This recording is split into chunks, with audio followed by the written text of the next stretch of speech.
아침 안개가 자욱하게 깔린 치악산 자락.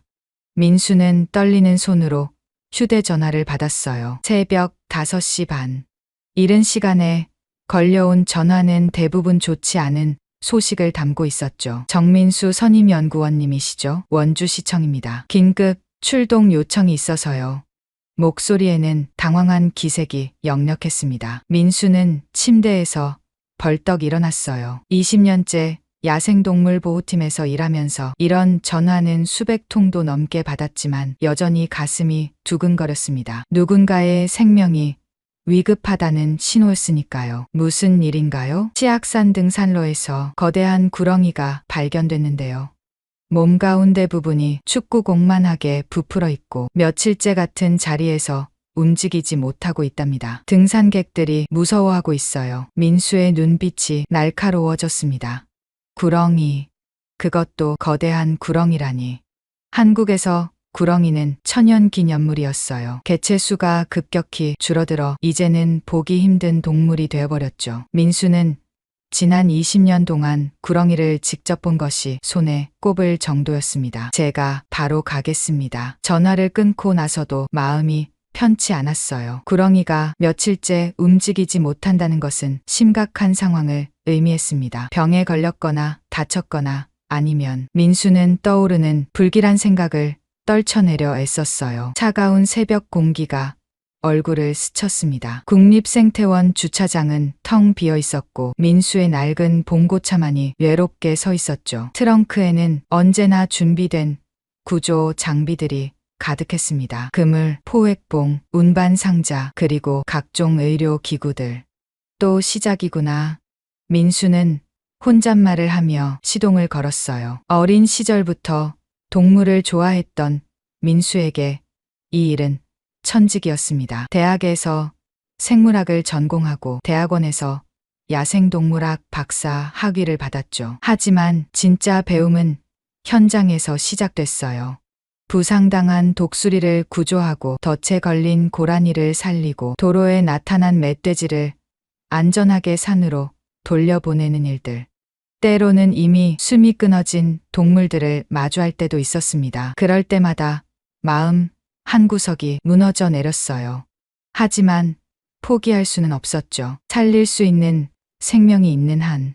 치악산으로 가는 길은 구불구불했습니다. 아침 해가 서서히 산등성이를 물들이기 시작했어요. 평화로운 풍경과는 달리 민수의 마음은 점점 더 불안해졌습니다. 현장에 가자 이미 몇 명의 사람들이 모여 있었어요. 여기에요, 여기. 중년의 남자가 손을 흔들며 민수를 불렀습니다. 원주시청 직원이었죠. 민수는 장비를 챙기며 빠르게 다가갔어요. 사람들이 가리키는 곳을 보는 순간 숨이 턱 막혔습니다. 정말 거대했어요. 4미터는 좋게 되어 보이는 구렁이가 등산로 옆 풀숲에 다리를 틀고 있었습니다. 하지만 뭔가 이상했어요. 몸 중앙 부분이 축구공만하게 부풀어 있었던 거죠. 맙소사. 민수의 입에서 저절로 탄식이 흘러나왔습니다. 20년 경력 중 이런 모습은 처음이었어요. 구렁이가 큰 먹이를 삼켰을 때도 이 정도로 부풀지는 않았습니다. 게다가 며칠째 소화를 시키지 못하고 있다니. 민수는 조심스럽게 다가갔어요. 구렁이는 민수를 힐끗 쳐다봤지만 도망가려 하지 않았습니다. 아니, 도망갈 수 없는 상태였어요. 불쌍한 것. 민수의 마음이 아팠습니다. 열화상 카메라를 꺼내 구렁이의 몸을 스캔했어요. 화면에 나타난 영상을 보고 민수는 눈을 의심했습니다. 부풀어 오른 부분의 온도 분포가 정상적이지 않았어요. 일반적인 소화 과정이라면 균일한 온도를 보여야 하는데 이상하게 차가운 부분과 뜨거운 부분이 뒤섞여 있었죠. 이게 뭐지? 민수는 휴대용 전자파 측정기를 꺼냈습니다. 야생동물 주변에서 전자파를 측정하는 것은 이상한 일이었지만 뭔가 직감이 들었어요. 삐삐삐. 측정기에서 신호음이 울렸습니다. 민수의 얼굴이 창백해졌어요. 구렁이 뱃속에서 미세한 전자기 신호가 나오고 있었던 겁니다. 이건 말이 안 돼. 손이 떨리기 시작했어요.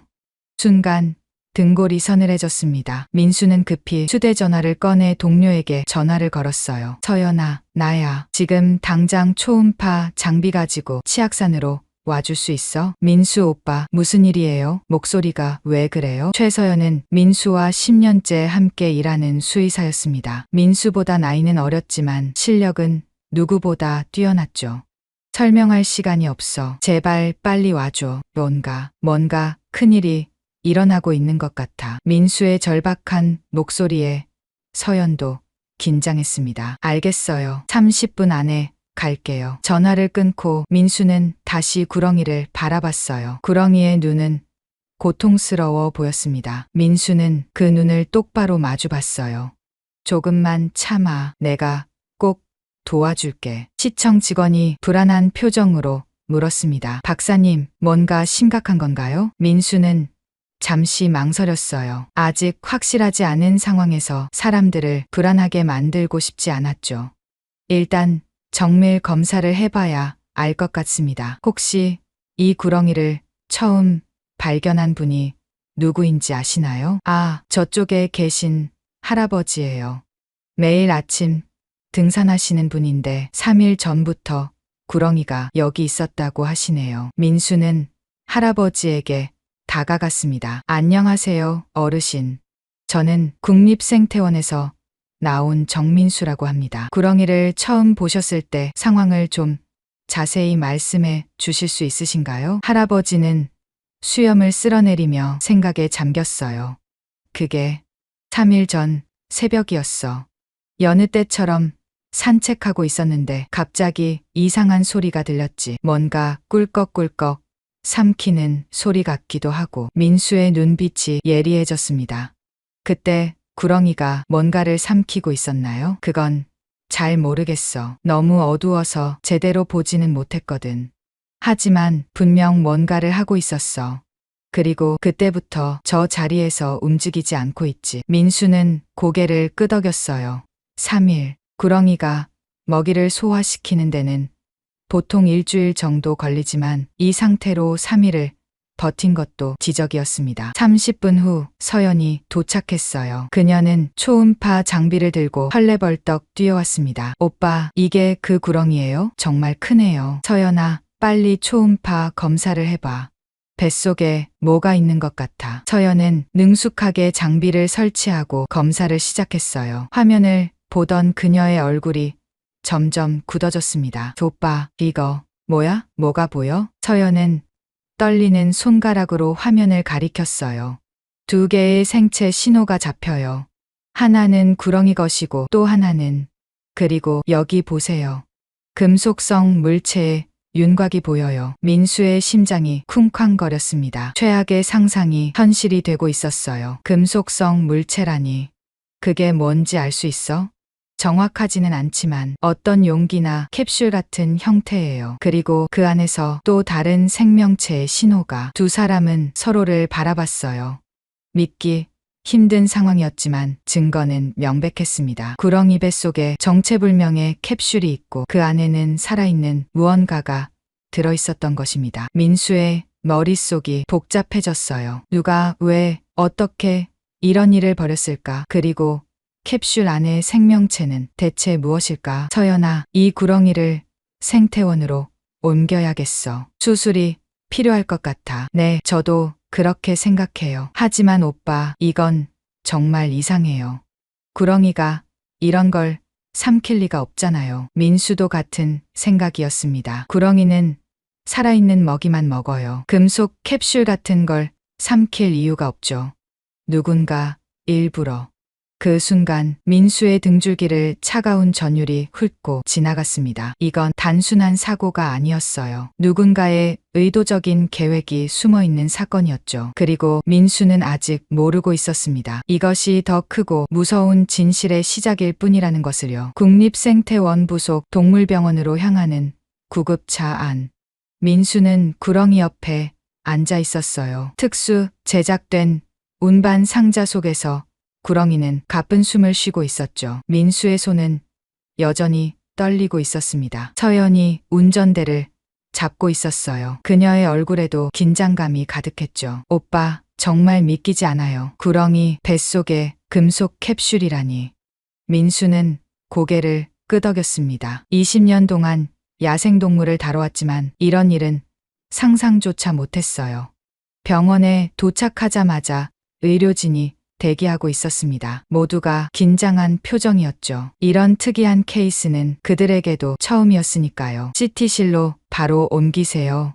민수가 외쳤어요. 시간이 생명이었습니다. CT 촬영실에서 민수와 서연은 숨을 죽이고 모니터를 지켜봤어요. 화면에 나타나는 영상들이 하나둘씩 쌓여갔습니다. 그때였어요. 이럴 수가. 서연의 입에서 탄식이 터져 나왔습니다. 화면에는 믿을 수 없는 광경이 펼쳐져 있었어요. 구렁이 뱃속에는 정교하게 만들어진 타원형 캡슐이 있었고 그 안에는 개예요. 중형견이 들어있어요. 민수의 심장이 멎는 듯했습니다. 캡슐 안의 개는 웅크린 자세로 잠들어 있는 것처럼 보였어요. 하지만 생체 신호는 분명히 살아있음을 보여주고 있었죠.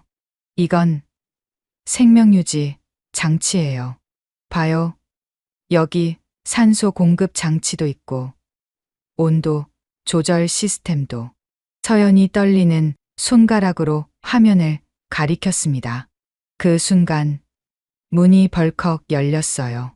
정민수, 무슨 일이야? 들어온 사람은 한석진 박사였습니다. 국내 최고의 파충류 전문가였죠.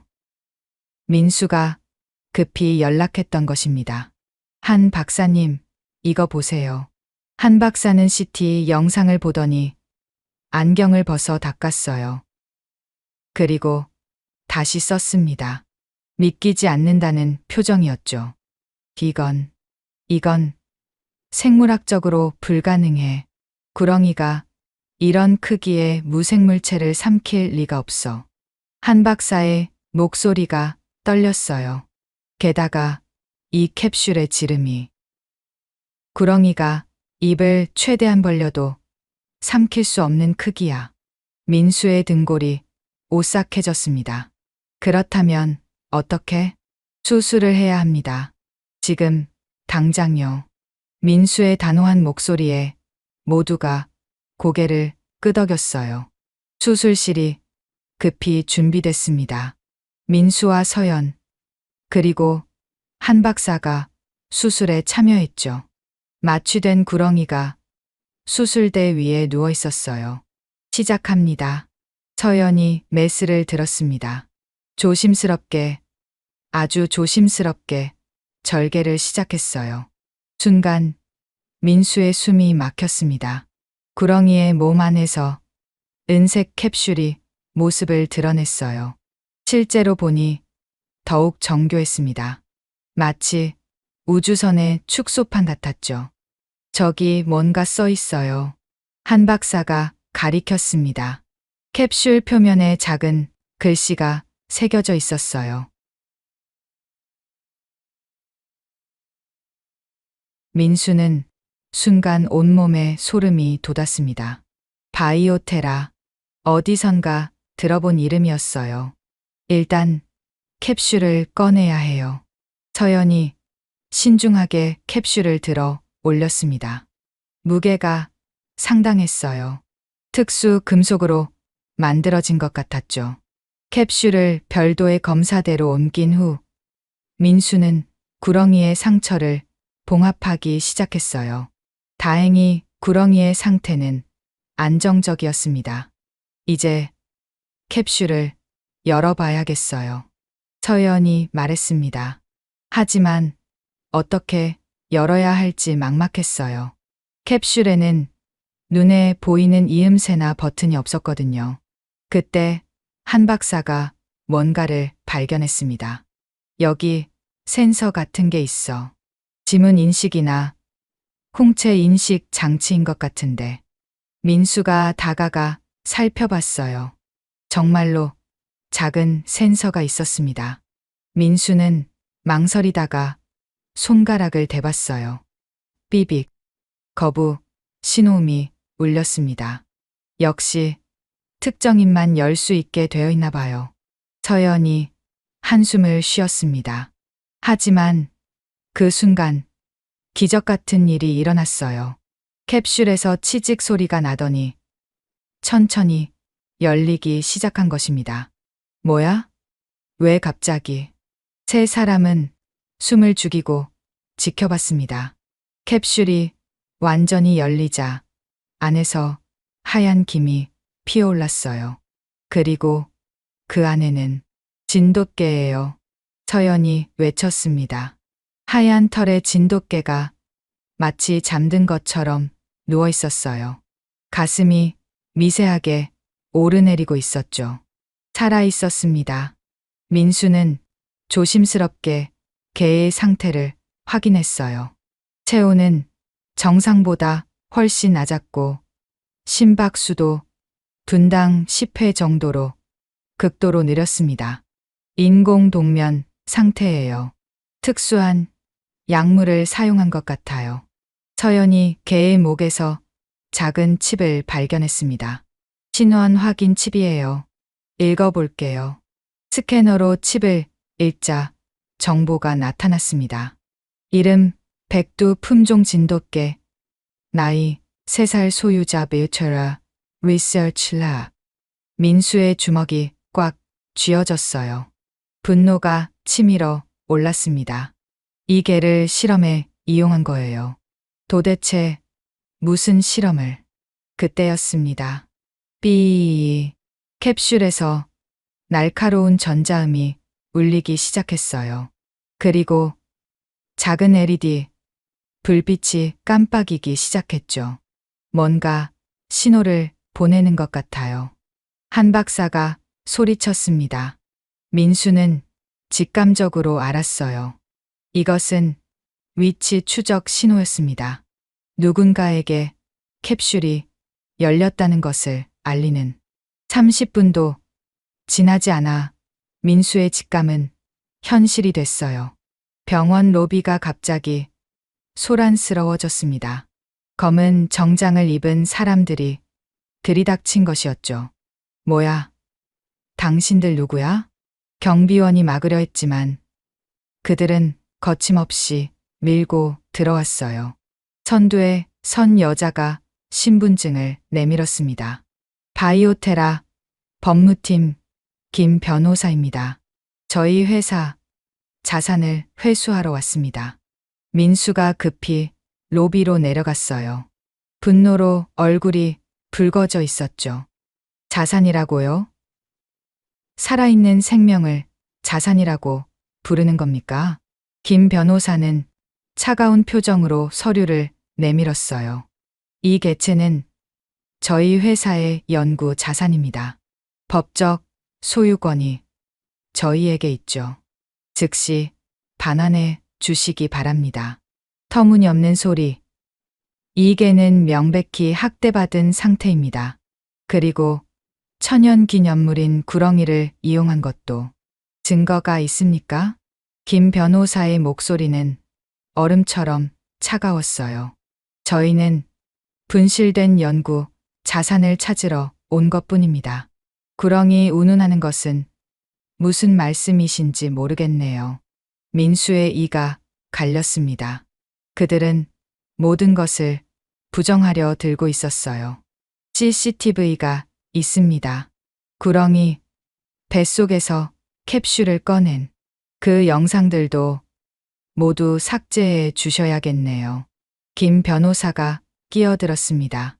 기업 비밀 보호법에 의거해서요. 저희 회사의 기밀 기술이 촬영된 모든 자료는 즉시 폐기되어야 합니다.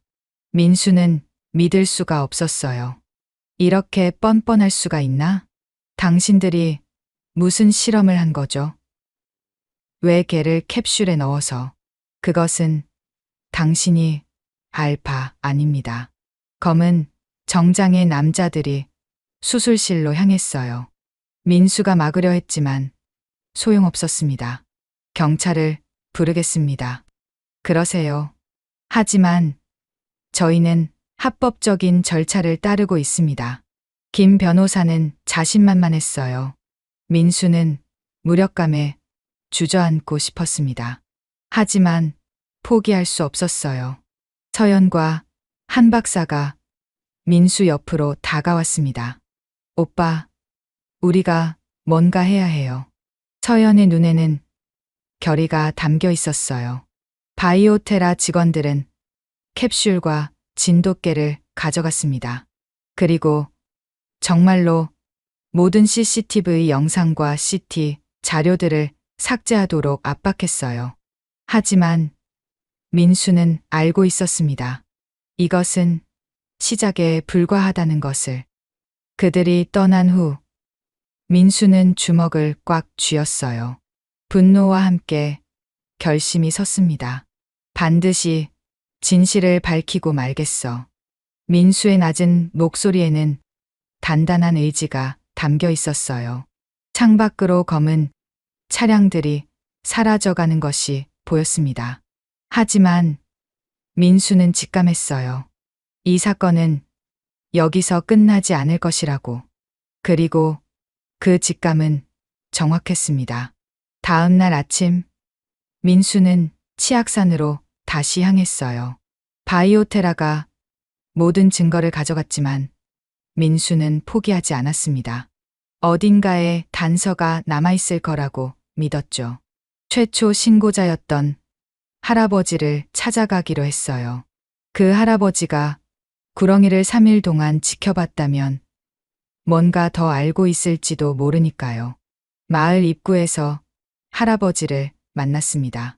하지만 뭔가 이상했어요. 할아버지, 안녕하세요. 어제 구렁이 때문에 만났던 정민수입니다. 할아버지는 민수를 빤히 쳐다봤어요.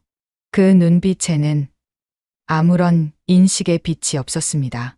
구렁이? 무슨 구렁이? 민수의 심장이 쿵 내려앉았어요. 어제 아침에 치악산에서요. 거대한 구렁이를 발견하셨다고. 젊은이, 무슨 소리를 하는 거요? 난 구렁이 같은 거 본 적 없소. 할아버지의 목소리는 단호했습니다. 거짓말을 하는 것 같지 않았어요. 정말로 기억하지 못하는 것처럼 보였죠. 민수는 당황했습니다. 분명 어제는. 혹시 어제 이상한 일이 없으셨나요? 누군가 찾아왔다거나. 할아버지는 잠시 생각하는 듯 했어요. 아, 그러고 보니 어제 저녁에 보건소에서 왔다는 사람들이 있었지. 무료 건강 검진을 해준다고 해서. 민수의 눈이 번뜩였습니다. 어떤 사람들이었나요? 검은 차를 타고 온 젊은 사람들이었어. 친절하긴 했는데 이상하게 검진이 끝나고 나니 머리가 멍해지더라고. 순간 민수의 등줄기가 서늘해졌어요. 기억 조작. 설마 그런 일이 가능한가? 민수는 서둘러 마을을 돌아다니며 주민들을 만났어요. 놀랍게도 비슷한 이야기가 계속 나왔습니다. 검은 차량을 탄 사람들이 왔었죠. 무료 검진이라고 했어요. 주사도 놓아주고. 그 후로 며칠 동안 기억이 흐릿해요. 민수의 주먹이 떨렸습니다. 바이오테라. 그들은 목격자들의 기억까지 지우려 한 것이었어요. 그때 휴대전화가 울렸습니다. 모르는 번호였어요. 여보세요? 정민수 박사님이시죠? 저는 환경 전문 기자 강은지입니다. 민수는 놀랐어요. 강은지는 유명한 기자였습니다. 환경 문제를 깊이 파고드는 것으로 정평이 나 있었죠. 저를 어떻게. 어제 바이오테라가 국립생태원에 들이닥쳤다는 소식을 들었어요.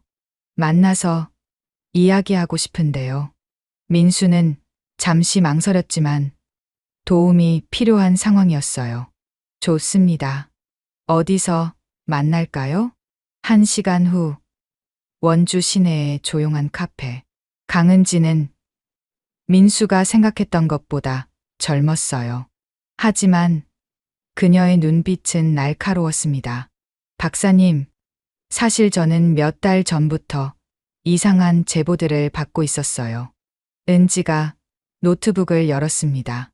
화면에는 전국 지도가 떠 있었고 여러 지역의 빨간 점이 찍혀 있었어요. 충청도 공주, 경상도 안동, 전라도, 담양, 강원도, 평창, 그리고 원주. 이 5곳에서 비슷한 일이 일어났어요. 민수의 눈이 커졌습니다. 비슷한 일이라면 대형 야생동물이 정체불명의 물체를 삼킨 채 발견되고 고지어 바이오테라 직원들이 나타나 모든 것을 가져갔죠. 민수의 심장이 빠르게 뛰기 시작했어요. 이건 조직적인 범죄였습니다. 은지가 계속 말했어요. 제가 조사한 바로는 바이오테라는 겉으로는 글로벌 제약회사지만 최근 이상한 특허들을 대거 출원하고 있어요. 화면에 특허 목록이 떴습니다. 생체 동면, 유도 약물, 극한 환경 생명, 보존 캡슐, 선택적 기억 차단 기술. 민수는 숨이 막혔어요. 모든 조각이 맞춰지고 있었습니다. 그들이 야생동물을 이용해서 실험을 하고 있는 거군요. 네. 하지만 증거가 없어요. 그들은 너무나 철저하게 흔적을 지우고 있거든요. 은지의 표정이 어두워졌습니다. 그때였어요. 카페 문이 열리고 한 남자가 들어왔습니다. 평범한 차림이었지만 뭔가 긴장한 기색이 역력했죠. 남자는 주위를 살피더니 민수의 테이블로 다가왔어요. 정민수 박사님? 네. 그런데 누구?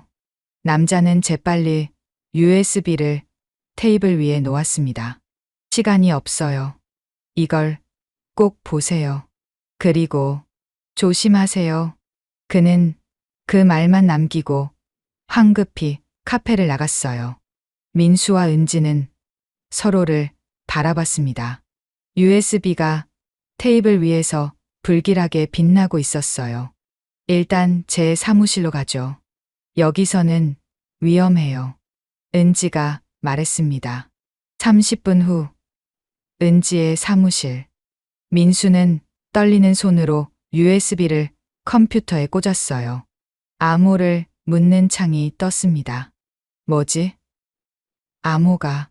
그때 USB에 작은 메모가 붙어 있는 것을 발견했어요. 진실은 밝혀져야 한다. 민수가 암호를 입력하자 파일들이 열렸습니다. 첫 번째 영상을 클릭하는 순간 민수는 자신의 눈을 의심했어요. 하얀 실험실, 철창 안에 갇힌 동물들, 그리고 바이오테라 로고가 선명하게 보였습니다. 이건 영상 속에서 연구원들이 개에게 주사를 놓고 있었어요. 몇 분 후 개는 깊은 잠에 빠졌습니다. 아니, 그것은 잠이 아니었어요. 인공 동면 상태였죠. 다음 장면에서는 개를 캡슐에 넣고 있었습니다. 민수가 본 것과 똑같은 캡슐이었어요. 맙소사. 은지의 입에서 탄식이 흘러나왔습니다. 더 충격적인 영상들이 이어졌어요. 캡슐을 큰 뱀에게 강제로 먹이는 장면. 야생에 방치된 실험동물들. 그리고 그들을 추적하며 데이터를 수집하는 연구원들. 민수의 온몸이 분노로 떨렸어요. 이건 명백한 동물 학대예요. 아니, 그 이상이에요. 문서 파일도 있었습니다. 그 내용은 더욱 충격적이었어요. 프로젝트 K9 극한 환경 생존 실험.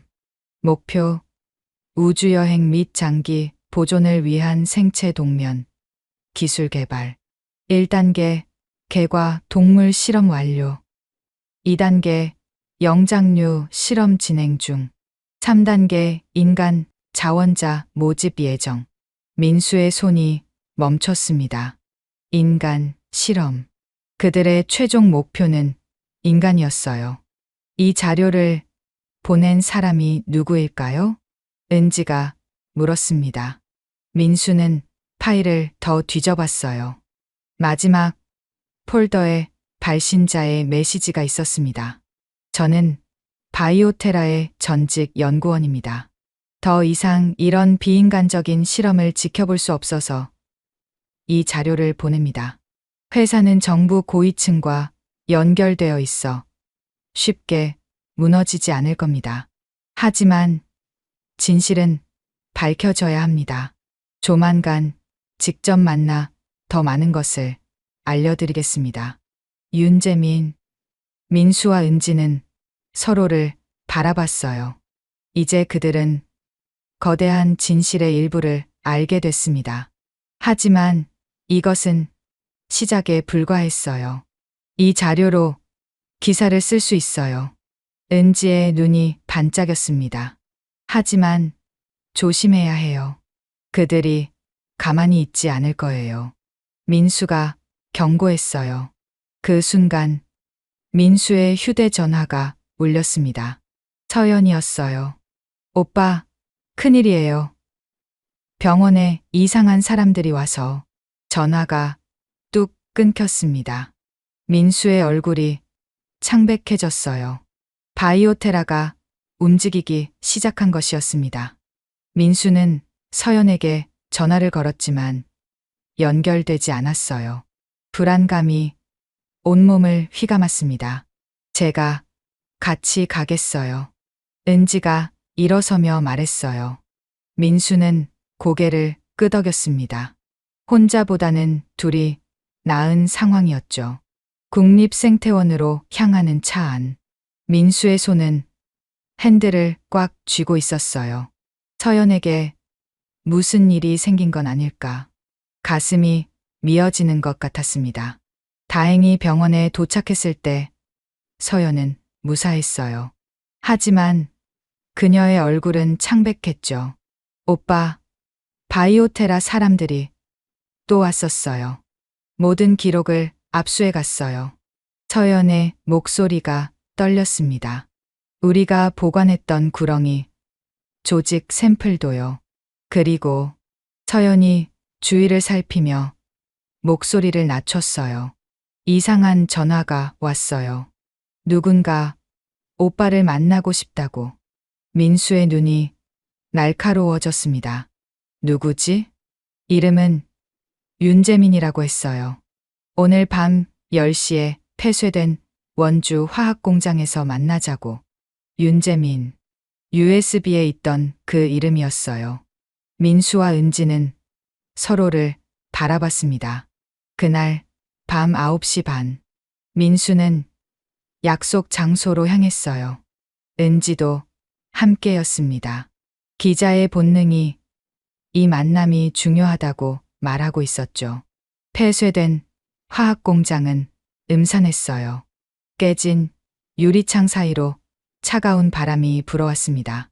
민수는 손전등을 켜고 안으로 들어갔어요. 정민수 박사님이시죠? 어둠 속에서 목소리가 들렸습니다. 한 남자가 그림자에서 걸어 나왔어요. 30대 후반으로 보이는 남자였죠. 눈 밑에는 짙은 다크서클이 있었습니다. 윤재민 씨. 네. 제가 USB를 보낸 사람입니다. 재민의 목소리는 지쳐 보였어요. 마치 오랫동안 무거운 짐을 지고 있었던 사람 같았죠. 왜 이런 자료를 저에게. 더 이상 참을 수가 없었어요. 재민의 눈가가 붉어졌습니다. 저는 5년 동안 바이오테라에서 일했어요. 처음엔 인류의 미래를 위한 연구라고 믿었죠. 하지만 그는 고개를 떨구었어요.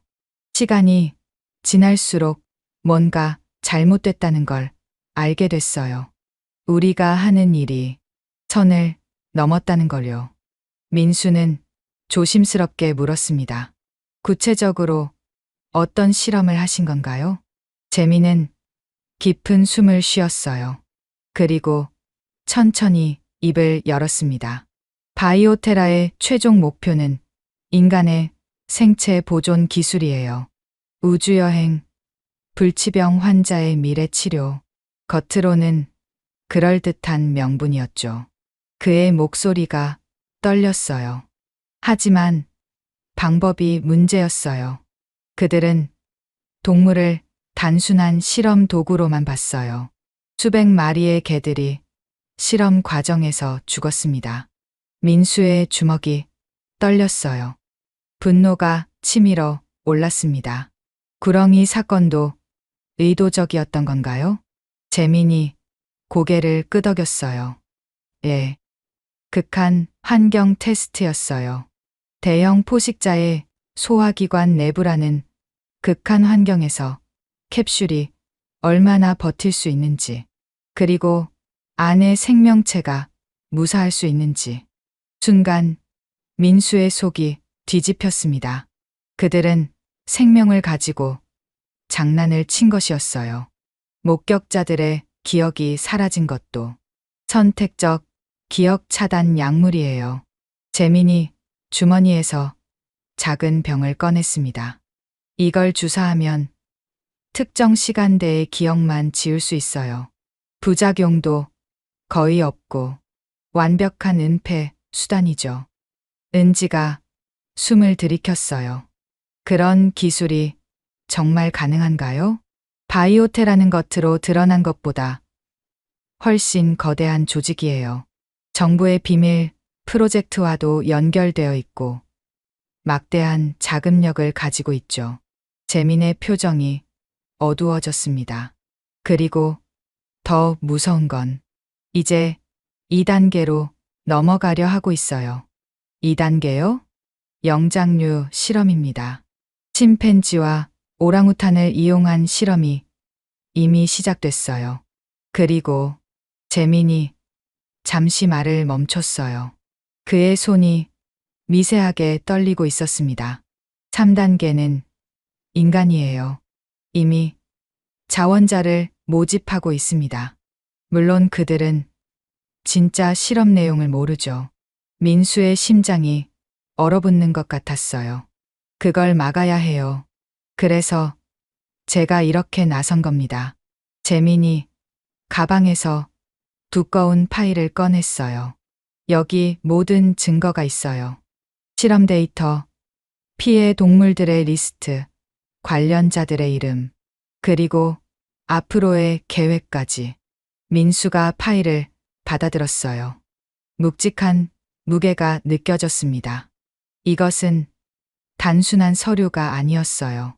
수많은 생명의 고통이 담긴 증거였죠. 하지만 조심하세요. 재민의 목소리가 낮아졌어요. 바이오테라는 위험한 조직이에요. 그들은 자신들의 비밀을 지키기 위해서라면 뭐든 할 수 있어요. 그 순간 밖에서 차 소리가 들렸습니다. 재민의 얼굴이 창백해졌어요. 안 돼. 벌써 찾아낸 건가? 뭐가요? 제가 미행당하고 있었나 봐요. 빨리 나가세요. 뒷문으로. 재민이 다른 방향을 가리켰어요. 민수와 은지는 망설였습니다. 윤재민 씨는요? 저는 괜찮아요.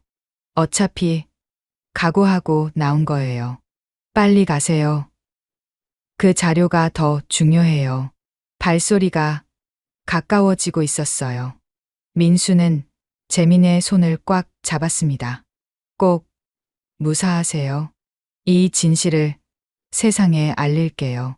재민이 희미하게 웃었어요. 그것만으로도 충분해요. 제가 했던 일들에 대한 속죄가 될 거예요. 민수와 은지는 뒷문으로 빠져나갔습니다. 차를 타고 급히 그곳을 떠났어요. 백미러로 보니 검은 차량 여러 대가 공장으로 들어가고 있었습니다. 민수의 가슴이 아팠어요. 재민은 무사할까? 하지만 지금은 그가 목숨을 걸고 전달한 자료를 지켜야 했습니다. 은지가 말했어요. 이제 어떻게 할 건가요? 민수는 단호하게 대답했습니다. 싸워야죠. 그들이 더 이상 이런 짓을 못하도록.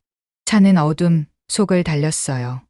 민수의 무릎 위에는 진실이 담긴 파일이 놓여 있었습니다. 무겁고도 뜨거운 진실이었죠. 그들은 아직 몰랐어요. 이 파일이 얼마나 큰 파장을 일으킬지, 그리고 바이오테라가 얼마나 필사적으로 이것을 되찾으려 할지. 하지만 민수는 두렵지 않았어요. 아니, 두려워할 수 없었습니다. 고통받는 생명들을 위해서, 그리고 진실을 위해서. 전투는 이제 시작이었습니다. 일주일 후, 은지의 사무실은 전쟁터 같았어요. 벽에는 전국 지도가 걸려 있었고, 빨간 핀이 수십 개 꽂혀 있었습니다. 각각의 핀은 바이오테라의 실험 피해 지역을 나타냈죠. 민수는 전화기를 귀에 대고 있었어요. 네. 경북 안동에서도 비슷한 사례가 있었군요. 자료 보내주시면 감사하겠습니다. 전화를 끊자마자 또 다른 전화가 왔어요. 전국의 생태원과 동물보호단체에서 제보가 쏟아지고 있었습니다. 서연이 노트북 앞에서 외쳤어요. 오빠, 또 하나 찾았어요. 전남 담양에서 멧돼지가 같은 캡슐을 삼킨 사건이 있었대요. 증거는 눈덩이처럼 불어나고 있었습니다.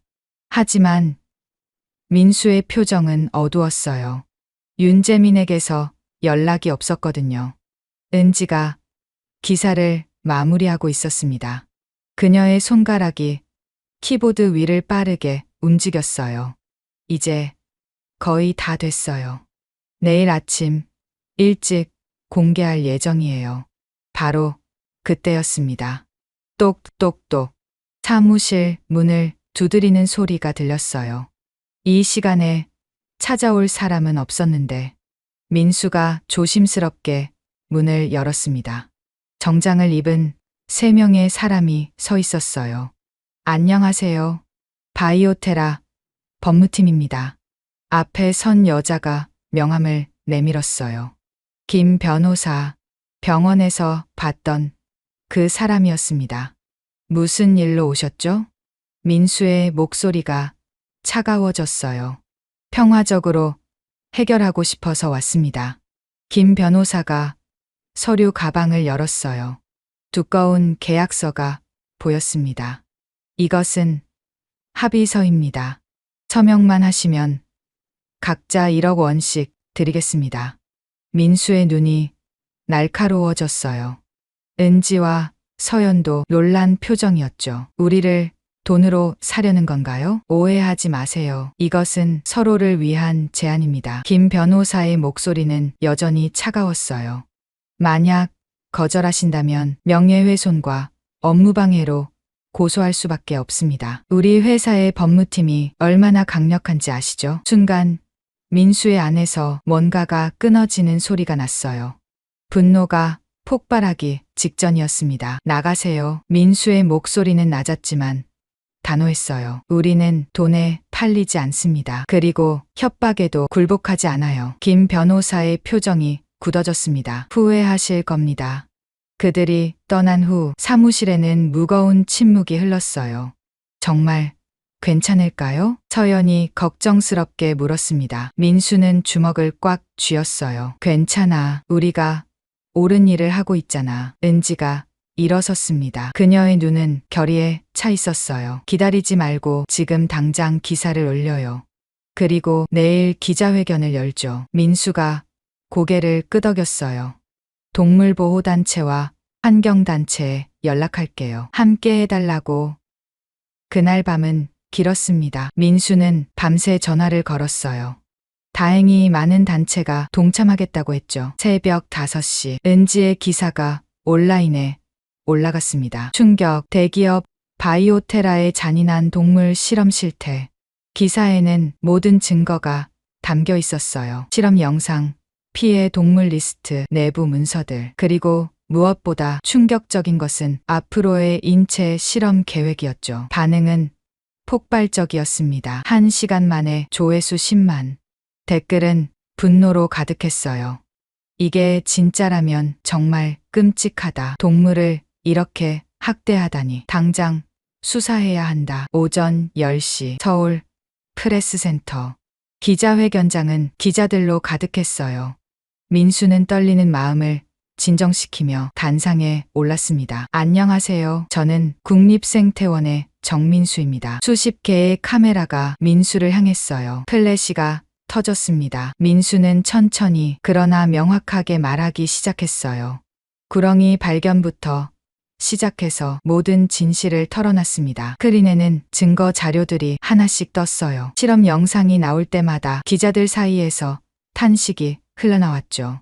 이것은 단순한 동물 학대가 아닙니다. 생명을 실험 도구로만 보는 비윤리적 기업의 만행입니다. 민수의 목소리에는 힘이 있었어요. 그때였습니다. 회견장 문이 열리고 한 남자가 들어왔어요. 모자를 깊게 눌러쓰고 있었지만 민수는 알아봤습니다. 윤재민이었어요. 그는 천천히 단상으로 올라왔습니다. 얼굴에는 멍 자국이 있었지만 눈빛은 살아있었어요. 저는 바이오테라의 전직 연구원 윤재민입니다. 회견장이 술렁였어요. 재민은 마이크를 잡고 증언을 시작했습니다. 저는 5년 동안 이 프로젝트에 참여했습니다. 그리고 이제 모든 진실을 말하려고 합니다. 재민의 증언은 충격적이었어요.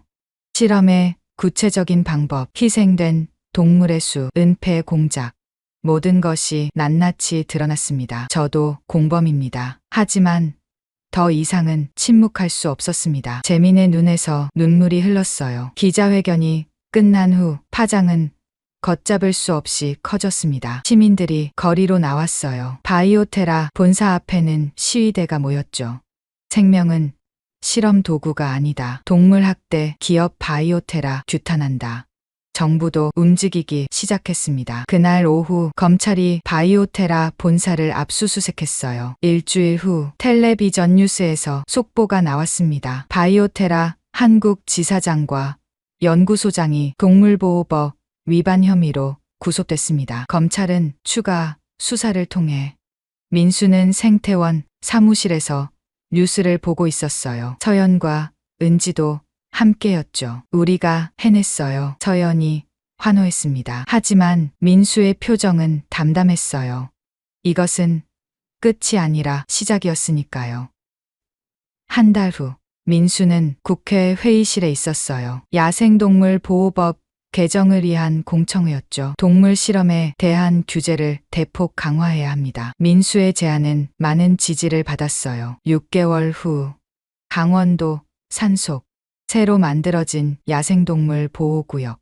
민수는 울타리 너머를 바라보고 있었어요. 그곳에는 바이오테라 실험에서 구조된 동물들이 있었습니다. 천천히 야생으로 돌아갈 준비를 하고 있었죠. 민수야. 뒤에서 재민의 목소리가 들렸어요. 그는 이제 보호구역에서 일하고 있었습니다. 속죄의 마음으로 동물들이 많이 회복됐어.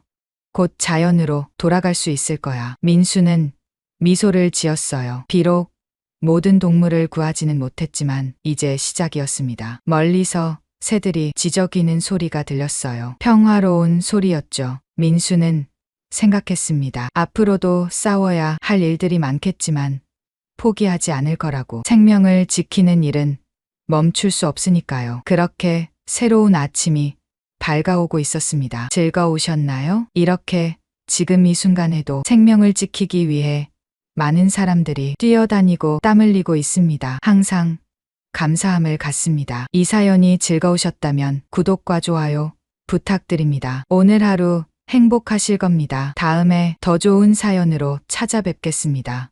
감사합니다.